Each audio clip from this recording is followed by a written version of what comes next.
Hello friend, स्वागत है आपका मेरे चैनल पर। आज की रेसिपी होने वाली है बहुत ही ज्यादा खास और नई, क्योंकि आज हम बनाने वाले हैं किचन की बेसिक चीजों से बहुत ही ज्यादा टेस्टी और डिलीशियस नाश्ता। दूसरी खासियत इसकी ये है कि प्रोटीन से भरपूर होने के साथ साथ बहुत ही कम तेल में बनकर तैयार हो जाता है। तो इसे खाने से आपका फैट कभी भी नहीं बढ़ेगा, बल्कि आपको ताकत ही मिलेगी। तो इसे हम बनाने वाले हैं टमाटर और प्याज से, जो हर घर में आसानी से मिल जाता है। और इसे बनाने के लिए बहुत ज्यादा चीजों की जरूरत नहीं पड़ती। जो चीजें मैं इस्तेमाल करूंगी गारंटी के साथ बता रही हूँ, वो आपको आपके किचन में ही मिल जाएगी। कुछ भी ऐसा नहीं डालेंगे जिसको लेने के लिए आपको परेशान होना पड़े या मार्केट जाना पड़े। तो चलिए, बातें बहुत हो गई हैं, अब काम शुरू करते हैं। तो इसके मैंने लिया है रेड टमाटर। जो आपको टमाटर लेना है वो लाल वाला लेना है और जूसी टमाटर लेना है, और उसको थोड़ा सा लंबे लंबे स्लाइस में कट कर लेना है। इधर मैंने 2 मीडियम साइज की प्याज ली है। प्याज को भी मैंने लंबा लंबा मोटा मोटा चॉप किया है। आपको भी दोनों सब्जियों को मोटा मोटा ही कट करना है। ऐसा क्यों करना है मैं आपको बाद में बताऊंगी। इधर हमने 3 तीखी वाली हरी मिर्च ली है। अगर आपकी कम तीखी हो तो आप इसमें 4 कर सकते हैं, अगर ज्यादा तीखी हो तो आप 2 कर सकते हैं। तो इन्हीं चीजों से बनाने वाले हैं बहुत ज्यादा टेस्टी और डिलीशियस नाश्ता। तो चलते हैं बनाने की तरफ। उससे पहले अगर आप मेरे चैनल पर नए हैं तो मेरे चैनल को सब्सक्राइब कर लेना, साथ ही नोटिफिकेशन बिल को जरूर ऑन करना, ताकि जो भी मैं वीडियो अपलोड करूँ उसकी नोटिफिकेशन आपको मिल पाए।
और इसे कंटिन्यू चलाते रहेंगे। गैस के फ्लेम को लो रखेंगे और इसे कवर नहीं करना है। कवर क्यों नहीं करना है? क्योंकि अगर आप कवर कर देंगे तो बहुत ज्यादा गल जाएंगे। टमाटर को आपको बिल्कुल चटनी नहीं बनाना है, इसको हल्का हल्का सा पकाना है। तो देखिए, टमाटर हमारे नमक डालने के बाद कितनी जल्दी सॉफ्ट होना शुरू हो जाते हैं। तो 1 से 2 मिनट जब आप टमाटर को पका लेंगे तो आपको पता चल जाएगा कि टमाटर में कितना पानी है, तभी आपको इसके अंदर कुछ ऐड करना है। तो चलिए 1 से 2 मिनट हम पका लेते हैं। तो फ्रेंड, 1 से 2 मिनट बाद देखेंगे टमाटर और प्याज अच्छे से सॉफ्ट हो चुके हैं, यानी इस तरह से गल गए हैं। अब इस स्टेज पे हमारी जो हरी मिर्च थी उसको हमने मोटा मोटा चॉप कर लिया है और इसको हम यहाँ पे ऐड कर देंगे। ये 2 हरी मिर्च है। अगर आपकी ज्यादा तीखी हो तो आप 1 ही इस्तेमाल कीजिएगा। और अब इसमें हम मसाले ऐड करेंगे। मसाले बहुत ज्यादा इसके अंदर नहीं जाएंगे, बहुत ही लिमिटेड मसालों के साथ बनाएंगे। तो चलिए, जो मसाला मैं जितनी मात्रा में डाल रही हूँ उतनी ही मात्रा में आपको डालना है इसके अंदर। तो आधा चम्मच इसके अंदर जाएगा चाट मसाला। अगर आपके पास चाट मसाला ना हो तो आप आमचूर पाउडर भी इस्तेमाल कर सकते हैं, यानी खटाई। और अब इसके अंदर हम डालेंगे 1/4 चम्मच से कम गरम मसाला। तो गरम मसाले का ज्यादा इस्तेमाल इसमें नहीं करना है, नहीं तो गरम मसाले का जो फ्लेवर होता है वो सारे फ्लेवर को कम कर देता है। इसीलिए बहुत ही केयरफुली आपको गरम मसाला डालना है। अब इसमें हम थोड़ी सी कुटी हुई लाल मिर्च डालेंगे, क्योंकि हम हरी भी डाल चुके हैं। अगर आप हरी नहीं डाल रहे हैं तो आप लाल मिर्च की मात्रा को बढ़ा सकते हैं। तो चलिए, कुटी हुई लाल मिर्च डाल देते हैं इसके अंदर। तो फ्रेंड, आधा चम्मच हम कुटी हुई लाल मिर्च इस्तेमाल कर रहे हैं। अगर आपके पास कुटी वाली ना हो तो आप पाउडर भी डाल सकते हैं। और इसे डालकर हम अच्छे से मिक्स कर लेंगे। और इस स्टेज पे जब आप देखें टमाटर और प्याज बिल्कुल अच्छे से इस तरह से गल गए हैं, बहुत ज्यादा सॉफ्ट नहीं हुए हैं, लेकिन ये अच्छे से गल चुके हैं। तो अब इस स्टेज पे हम इसमें डालेंगे बेसन। अगर आपके पास बेसन ना हो तो आप गेहूं के आटे को भी भून के डाल सकते हैं, अगर वो भी ना हो तो आप मैदा भी डाल सकते हैं, चावल का भी आटा डाल सकते हैं, लेकिन बेसन डालने से इसमें काफी अच्छा टेस्ट आएगा। तो जो हमने बेसन भून के रखा था वो हम इसके अंदर ऐड कर देंगे। और ऐसा करने से क्या होगा, बेसन हमारी सारी नमी को, जो टमाटर और प्याज की नमी को सोख लेगा और इस मिश्रण को ड्राई कर देगा। तो बेसन जरूर डालिएगा, बेसन को आप मिस नहीं कर सकते हैं। अगर आपके पास बेसन ना हो तो आप इसमें कुछ और भी डाल सकते हैं, जो मैंने आपको सजेशन दिया है, लेकिन इसमें कुछ ना कुछ तो डालना ही है ताकि ये ड्राई हो जाए। तो देखा, जब आपने इसे डाला तो अच्छे से ये ड्राई होना शुरू हो चुका है। और आप इसे मिश्रण को बिना फ्रिज के 10 से 15 दिन तक स्टोर कर सकते हैं और ये खाने में बहुत ज्यादा टेस्टी होने के साथ साथ हेल्दी भी लगेगा नाश्ता। तो इस तरह से हम सारी चीजों को मिला लेंगे। तो फ्रेंड अच्छे से मिलाने के बाद अब इसमें हम डालेंगे 3 से 4 चम्मच धनिया। धनिया डालते समय आपको ख्याल ये रखना है कि धनिया में बिल्कुल भी पानी नहीं होना चाहिए। तो देखिए, मैंने धनिया को अच्छे से सुखा लिया था तब डाला है। और आपको भी इसे फैन के नीचे या हल्का सा धूप में भी रख सकते हैं, 1 से 2 मिनट, ज्यादा नहीं। और इसे डालकर अच्छे से मिक्स कर देंगे हम। तो ये देखिए रेडी हो चुका है। अब इस मिश्रण को हमें फटाफट ठंडा करना है। तो चलिए इसे हम ठंडा कर लेते हैं, फिर उसके बाद इस्तेमाल करेंगे। तो इस तरह से हमें इसे पहले अच्छे से ठंडा करने के बाद ही यूज में लाना है। तो चलिए जब तक ये ठंडा हो रहा है हम आगे का काम कर लेते हैं। तो फ्रेंड हम आ गए इस तरफ और हमने एक बड़े साइज का बर्तन लिया है और अब इसमें हम एक इम्पॉर्टेंट चीज डालेंगे।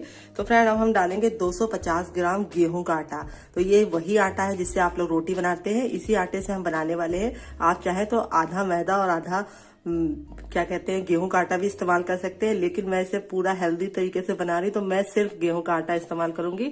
और ये मैंने छान के लिया है, आपको भी छान के लेना है। और आटा छानते समय आप ख्याल ये रखा कीजिए, बहुत ज्यादा उसको मत चाला कीजिए। चोकर जो ऊपर ऊपर से निकलता है बस उतना ही निकाला कीजिए। बहुत ज्यादा अगर आप उसको डीप चालते हैं तो आटा आपका बहुत ज्यादा थोड़ा सा गंदी तरीके से आता है। अगर आपको अच्छी और सफेद रिजल्ट चाहिए तो आपको आटा हल्का सा चालना है इस तरह से। तो मैं तो हमेशा आटा हल्का हल्का सा चालती हूँ और जो चोकर निकलता है उसको मैं साइड में रख देती हूँ। और हर फ्राइडे मैं चोकर वाली रोटी बना के खाती हूँ, वो ज्यादा हेल्दी होती है। तो इस तरह से मैंने लिया है, 1 कप है नाप में बताऊं, और वेट में मैं आपको बता ही चुकी हूँ। अब इसको हम इसके अंदर ट्रांसफर कर देंगे और अब हम इसमें 1 चम्मच ऑयल डालेंगे, वो भी गर्म करके। तो ये मेरा सरसों का तेल है, आप चाहें तो बटर का भी इस्तेमाल कर सकते हैं, घी का भी इस्तेमाल कर सकते हैं। आधा चम्मच हम इसके अंदर डालेंगे नमक, क्योंकि हमने उसमें भी नमक डाला है तो केयरफुली नमक डालना है। फिर इसके बाद हमने लिया है 1 चम्मच अजवाइन। अजवाइन को कभी भी डायरेक्टली मत डाला कीजिए, उसको हथेली पे लेकर इस तरह से हल्का हल्का सा दोनों हाथों से प्रेस करके डालेंगे तो उससे उसका टेस्ट बहुत ही अच्छे से निकल कर आएगा। अब मैं आप लोगों के कहने पे सबसे पहले अपनी अंगूठी को निकालूंगी, क्योंकि बहुत सारे लोगों ने कमेंट किया था कि आप अपनी अंगूठी को निकाल दिया कीजिए, तो मैं निकाल दी हूँ। और अब मैं इसको हल्के हल्के से बिल्कुल प्यार से मिलाऊंगी ताकि ये स्क्रब के फॉर्म में आ जाए। जैसे आपने स्क्रब लगाते हैं फेस पे तो देखा होगा वो दाने दानेदार होता है, उसी तरह हमें इसे बिल्कुल सेम दाने दानेदार करना है, 1 से 2 मिनट। तो फ्रेंड मैंने मिला लिया है। अब चेक करने का तरीका ये है, आप इसको इस तरह से लीजिए, अगर ये बंद रहा है तो समझ जाइए इसमें सही पड़ा है, घी या बटर आपने जो भी डाला है। अगर ये नहीं इस तरह से बंद रहा है तो और आपको डालने की जरूरत है। अब हम पानी लेंगे, नॉर्मल पानी, ना ठंडा ना गर्म, जो आप लोग पीते हैं बस वही पानी लेना है। थोड़ा थोड़ा सा ऐड करके इसका हमें बहुत ज्यादा सॉफ्ट नहीं आटा लगाना है, ना बहुत ज्यादा हार्ड, तो मीडियम डो लगाना है, ना बहुत ज्यादा हार्ड होना चाहिए ना बहुत ज्यादा सॉफ्ट। तो इस तरह से हम मसलते हुए इसको बिल्कुल हल्के हाथों से लगाएंगे। तो देखिए इस तरह से हमने इसको बाइंड कर लिया है और आधा पानी हमारा बच गया है। आधे कप में ही हमारा ये आटा लग चुका है। तो चलिए हम इसे मोड़ लेते हैं। तो फ्रेंड देखिए इस तरह से आटे को मोड़ लिया है। आटे को गूंदना नहीं है, गूंदने की गलती मत कीजिएगा।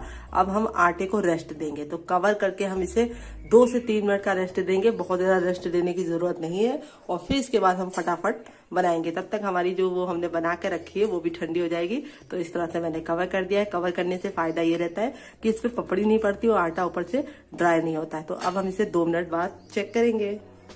तो फ्रेंड 2 मिनट हो चुके हैं, आइए अपने आटे को हम चेक कर लेते हैं। तो देखिए आटा हमारा अच्छे से फूल गया है। अब इसको हम गूंदेंगे, तो अब इसको गूंदने में टाइम भी नहीं लगेगा। तो इस तरह से बिल्कुल हल्के हल्के से इसके ऊपर हमें पंचेस मारने हैं। अपना सारा गुस्सा आप निकाल लीजिए किसी के ऊपर अगर हो, और बिल्कुल प्यार से बिल्कुल हल्के हल्के हाथों से पंचेस मार के इसको हम इस तरह से चिकना करेंगे। तो अब चलिए इसे काउंटर पे रख लेते हैं। जो इसमें एयर बन जाती है उसको हमें रिमूव करना है। हमने कोई भी बेकिंग पाउडर या सोडे का इस्तेमाल नहीं किया है। तब भी ये नाश्ता बहुत ज़्यादा सॉफ्ट और फ्लफी बनेगा। तो अब हम क्या करेंगे, अपने ये वाले हिस्से का इस्तेमाल करेंगे और इसे आगे की तरफ इस तरह से प्रेस करेंगे और पीछे लाएंगे। तो इस तरह से करने से जो इसमें एयर होती है वो भी निकल जाती है और ये नाश्ता बहुत ज़्यादा लचीला और बहुत ज़्यादा सॉफ्ट बनता है। तो इस तरह से हमें करना है और अब हम इसे हल्का हल्का सा मोड़ कर रख देंगे। और चलिए अपने उसको चेक कर लेते हैं। तो फ्रेंड इसे हम रख लेते हैं और चलिए अपने मिश्रण को जो हमने बना के रखा था उसको देख लेते हैं। तो देखिए ये बिल्कुल अच्छे से ठंडा हो गया है और बिल्कुल अच्छे से जब ठंडा हो जाए आप इसे छू पाए तब इस्तेमाल करना है। तो चलिए हम बनाना शुरू करते हैं और इसे थोड़ा साइड में करते हैं और इसका हम एक बड़ा सा पेड़ा कट कर लेते हैं। तो इस तरह से हमने पेड़ा ले लिया है। अब इसको हम हल्का हल्का सा गोल करेंगे और इस तरह से हाथों के बीच में रख के इसे इस तरह से करेंगे। ऐसा करने से आपका डो लचीला होता है। आप चाहे तो थोड़ी सी इसमें मेथी भी डाल सकते हैं, कसूरी मेथी भी डाल सकते हैं और अजवाइन को ज़्यादा बहुत ज़्यादा भरकर नहीं डालना है। तो इस तरह से हम इसकी हल्की हल्की सी मोड़ लेंगे। इसका जो बीच वाला हिस्सा है उसको मोटा रखेंगे और साइड को हम हल्का हल्का सा पतला करेंगे। ऐसा करने से 2-3 फायदे हैं, मैं आपको आगे चल के बताऊंगी। और अब हम थोड़ा सा सूखा आटा लगा लेते हैं और इसे रोल आउट करते हैं। तो फ्रेंड थोड़ा सा सूखा आटा मैंने लगा लिया है और अब हम इसे बेलेंगे। तो इसे हमें बहुत ज्यादा पतला नहीं बेलना है और बहुत ज्यादा बड़ा नहीं बेलना है। तो इस तरह से हमें इसको करना है।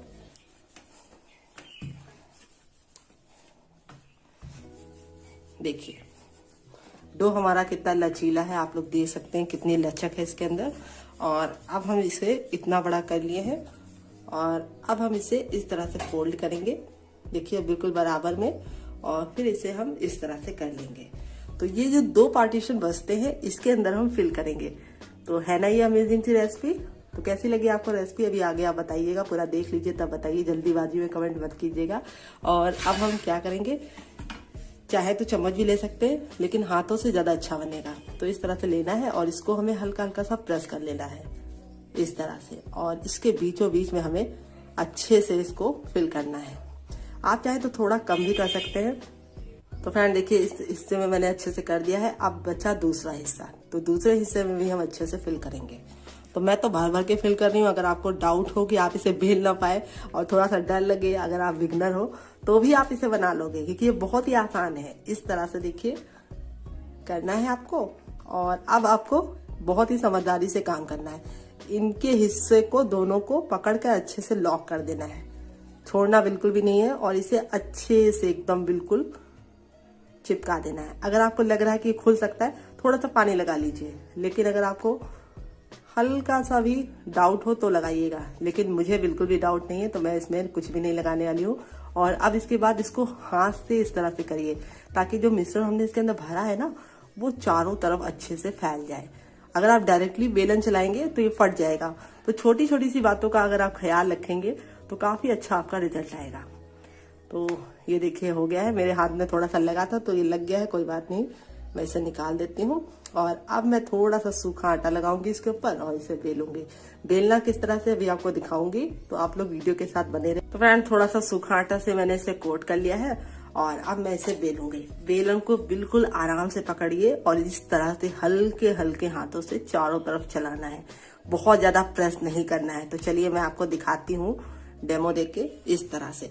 और इस पराठे को बहुत ज्यादा बड़ा बेलने की जरूरत नहीं है और ना ही बहुत पतला करने की जरूरत है। तो इस तरह से हम इसके सेंटर को धीरे धीरे से बेलेंगे और चारों तरफ से यानी तीनों साइडों से बेलन को हमें चलाना है हल्का हल्का सा इस तरह से। तो देखिए और फिर हल्के हल्के प्यारे प्यारे हाथों से आपको इसे बढ़ाते जाना है। जितना बड़ा आप रखना चाहे तो बड़ा कर सकते हैं, लेकिन मैं आपको राय दूंगी बहुत ज्यादा बड़ा मत बनाइएगा। और अभी इसकी स्टफिंग को आप जब देखेंगे अंदर से तो खा के मजा आ जाएगा। तो इस तरह से मैंने इसे लिया है बेल। अब मैं इसे चलती हूँ बनाते की तरफ और चलते हैं गैस की तरफ। बहुत ज्यादा पतला नहीं रखना है, इसे थोड़ा सा मोटा रखेंगे ताकि ये कुरकुरा हो, बहुत खाने में मजेदार हो। चलते हैं गैस की तरफ। तो फ्रेंड आ गए गैस की तरफ और एक तावा रख दिया। आप चाहे तो इसे लोहे के तावे पे भी बना सकते हैं और ये हम बिल्कुल प्यार से, जितने प्यार से बनाए हैं उतने ही प्यार से इसको रख देंगे और 10 सेकंड हमें एक साइड से रखना है और 10 सेकंड का वेट करना है। और गैस के फ्लेम को बहुत ज्यादा हाई नहीं रखना है, लो नहीं रखना है, मीडियम रखना है। और फिर इसके बाद हम इसे टर्न आउट कर देंगे। अब इसे हम दूसरे साइड से 2 मिनट तक धीमी धीमी आंच पर पकने देंगे। और अभी हम आपको बताएंगे पराठा कैसे सेका जाता है कि लंबे समय तक मुलायम रहे, सॉफ्ट रहे और बुजुर्ग भी इसे एंजॉय कर पाए और बच्चे इसे बहुत ज्यादा पसंद करें। तो है ना बहुत ही अमेजिंग सी रेसिपी। तो 2 मिनट के बाद हम इसे टर्न करेंगे। तो फ्रेंड 2 मिनट हो चुके हैं। अब चलिए हम इसे टर्न कर देते हैं। देखिए हल्की हल्की सी चिट्टियां पड़ने लगी हैं। तो इस तरह से जब चिट्टियां पड़ने लगे तो गैस के फ्लेम को बिल्कुल लो कर दीजिए। अब इसमें हम तेल लगाएंगे। तो फ्रेंड आप चाहे तो घी भी लगा सकते हैं, बटर भी लगा सकते हैं, लेकिन मुझे पर्सनली सरसों के तेल के पराठे बहुत ज्यादा क्रिस्पी एंड क्रंची लगते हैं। तो मैं तो सरसों का तेल से ही बनाऊंगी। आप चाहे तो किसी से बना सकते हैं। तो 1 चम्मच तेल डालकर हम इसको इस तरह से हल्का हल्का सा प्रेस कर लेंगे और अब हम इसे टर्न करेंगे। अगर आपको लगता है कि आपके हाथ जल सकते हैं तो आप चिमटे का भी इस्तेमाल कर सकते हैं। और दूसरे साइड से भी हम 1 चम्मच से कम तेल लेके इसे अच्छे से धीरे धीरे से इस तरह से ब्रश से फैला लेंगे। आप चाहे तो चम्मच से भी फैला सकते हैं। अब इसे हम धीमी धीमी आंच पर अच्छे से कुरकुरा बनाएंगे। अब इसे हम टर्न कर देंगे। देखिए कितना प्यारा कलर आ चुका है। और इस तरह से हम ब्रश से इसको हल्का हल्का सा प्रेस करते जाएंगे ताकि बहुत ज्यादा कुरकुरा और क्रिस्पी बने। तो इस तरह से जब आप पराठे बनाएंगे तो बहुत ज्यादा मजेदार क्रिस्पी एंड क्रंची पराठे बनकर रेडी होंगे। तो दूसरे साइड से हम भी इसे सेकेंगे। तो पहले हम इस साइड से हल्का हल्का सा चारों तरफ से कर लेंगे। और तो पराठा काफी जल रहा है, मैं इसे अब चिमटे से पलटूंगी। तो फ्रेंड मुझे चिमटा ही नहीं मिला, पता नहीं मेरा चिमटा कहाँ रख दिया मैंने, मुझे मिल नहीं रहा था तो मैं इसे चम्मच से पलट दी हूँ। तो इस तरह से हम इसे हल्का हल्का सा चम्मच से प्रेस करेंगे। तो कई बार आपके साथ भी ऐसा होता होगा कि आप भी कहीं कोई चीज रख देते होंगे, मिलती ही नहीं होगी। तो ऐसे में हंसी भी बहुत आती है लेकिन कोई बात नहीं, जीवन है तो एडजस्ट तो करना ही पड़ेगा। तो इस तरह से हल्का हल्का सा हम इसको प्रेस कर देंगे। मेरे बहुत हंसी आ रही है, मैं आपके साथ क्या बातें करनी, लेकिन मुझे चिमटा मिला ही नहीं चलिए आप लोग माइंड मत कीजिएगा। हल्का हल्का सा हम इस तरह से प्रेस कर देंगे और इसे हम दूसरे साइड से भी चेक कर लेते हैं। वाव कितना प्यारा लुक आ चुका है। पराठा हमारा हो गया है डन। देखिए कितना कुरकुरा बना है। चलिए अब इसे हम तोड़कर आपको दिखाते हैं इसका फाइनल लुक। तो मुझसे तो वेट नहीं हो रहा है, मैं तो इसे एंजॉय करने वाली हूँ। बाद में बनाऊंगी, पहले मैं आपको इसे कट करके दिखाऊंगी क्योंकि आप लोग मेरे डियर व्यूवर्स हैं। आप लोग को मैं वेट नहीं करवाऊंगी, सारा बना के फिर आपको दिखाऊं तो आप लोगों को गुस्सा आ जाएगा। तो चलिए मैं इसे आपको पहले ही दिखा देती हूँ। तो फ्रेंड पराठा हमारा बनकर रेडी हो चुका है, काफी ज्यादा जल रहा है। तो चलिए मैं आपको कितना कुरकुरा है ये देखिए, कितना ज्यादा कुरकुरा है और कुरकुरा होने के सॉफ्ट भी है। ये इस तरह से देखिए कितना बढ़िया से क्रिस्पी एंड क्रंची हुआ है। पिछली बार मैंने एक पराठे की वीडियो बनाई थी, उसमें मैंने पराठे को काफी अच्छे से तोड़ दिया। तो काफी लोगों ने कमेंट किया कि आपने पराठे की जान ले ली, तो मुझे बहुत ज्यादा हंसी आई। तो इस बार मैं जान नहीं लूंगी, सब आप लोगों के लिए ही है। तो मैं आपको अच्छे से दिखाने के चक्कर में पराठे की ये हालत कर देती हूँ, तो आप लोग माइंड मत किया कीजिए। तो देखिए कितना अच्छे से फिल हुआ है, हर जगह स्टफिंग अच्छे से गई है। तो काफी जल रहा है, मैं आपको फिर भी दिखा रही हूँ। देखिए तो बिल्कुल कुरकुरा और क्रिस्पी पराठा हमारा बनकर रेडी हो चुका है। कैसा लगा आपको ये पराठा कमेंट बॉक्स में जरूर बताना। और यदि आपको अच्छी लगी तो मेरे चैनल को सब्सक्राइब कर लेना, साथ ही बेल को जरूर ऑन करना ताकि आपको हमारी लेटेस्ट वीडियो की अपडेट मिलेगी सबसे पहले। और अगर आपके पास आलू के पराठे खा खा के बोर हो गए हो और आलू ना हो तो आप ये पराठा जरूर ट्राई करना। इसका फ्लेवर बिल्कुल यूनिक आता है और आप इसे बेसन का भी पराठा बोल सकते हैं। बहुत ज्यादा सॉफ्ट और कुरकुरा है और आप इसे चाय के साथ, चटनी के साथ, केचप के साथ भी खा सकते हैं और ऐसे भी खाएंगे तो मजा आ जाएगा। तो देखिए इस बार मैंने पराठे की बुरी हालत नहीं की। आप लोगों ने बहुत कमेंट किए, मुझे बहुत ज्यादा हंसी आई सारे कमेंट को पढ़ के कि आपने तो पराठे की जान ले ली। तो ऐसा नहीं है, मैं पराठे की जान नहीं लेती हूँ। टेक केयर, अपना ख्याल रखिएगा और वीडियो में कुछ भी अच्छा लगे तो लाइक एंड शेयर जरूर करना। बाय।